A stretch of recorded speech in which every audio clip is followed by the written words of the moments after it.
進入本集故事前，先介紹本人已經營及佛牌店10幾年，累積唔少經驗。大家可以瀏覽本人嘅網頁，選購心儀佛牌，網址係 www.plugclubhk.com。而本集龍婆鳥最著名嘅佛牌有佛曆2516年第一期財龜、2536年第一期還債版玻璃財龜，以及2537年屬仔財龜。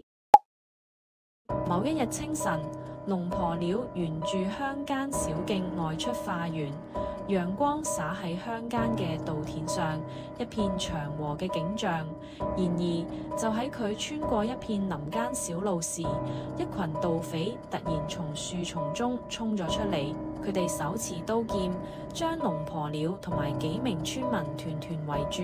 為首嘅盜匪惡狠狠咁話：免錢財交出嚟，否則別怪我哋唔客氣。龍婆鳥抬起頭，平靜咁睇住佢哋，雙手合十講道：貧僧同埋村民們都冇錢財，只有佛經同埋慈悲心。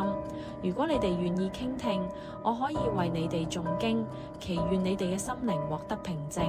盜匪聽後哈哈大笑：我哋可唔需要乜嘢佛經，我哋只要錢。村民聽見之後都驚慌失措，手腳都發抖起嚟。其中一個小女孩嚇到逃走，盜匪向天開咗一槍，非常嬲咁話：唔能夠走，否則子彈就會射穿你嘅身體。小女孩聽見之後，不但係冇停落嚟，因為實在太可怕啦，反而更加恐慌咁驅使逃離現場。盜匪同時亦都急忙起嚟，如果小女孩跑咗出去通知其他村民，可能會導致全軍覆沒啦。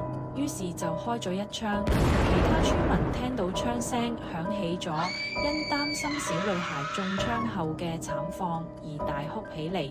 遠處正喺度逃跑嘅小女孩不但只冇倒下，佢拼盡全力跑得更快。呢個時候，盜匪連忙再開一槍，心中諗到：你絕對逃唔出我嘅子彈。砰嘅一聲響徹雲霄。就喺盜匪開槍時，奇怪嘅事情發生咗。佢突然感到手掌僵硬，手中嘅槍掉喺地上，甚至連抬起手臂都變得無比困難。其中一個盜匪拾起地上嘅槍，仔細檢查咗一遍，發現啱啱開嘅3槍子彈都卡喺槍管內，第3槍直頭炸膛啦。盜匪滿臉驚恐，顫抖住問龍婆鳥：你對我哋做咗乜嘢？龍婆鳥處之泰然咁話：我只係喺度打坐念經，冇做其他嘅事。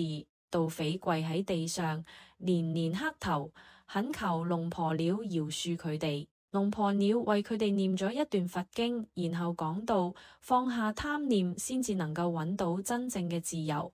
如果你哋願意，我可以為你哋指引修行嘅道路。呢班盜匪聽完之後，深受感動同埋悔悟，全部人當場表示願意改邪歸正。佢哋將從村莊中搶嚟嘅財物歸還俾村民，並開始跟隨龍婆鳥修行，最終成為咗佢嘅信徒，並安居樂業。故事分享到呢度，請留意本人頻道，請 Like、Share、Subscribe。如果想選購佛牌，請瀏覽 www.plugclubhk.com。下集再見。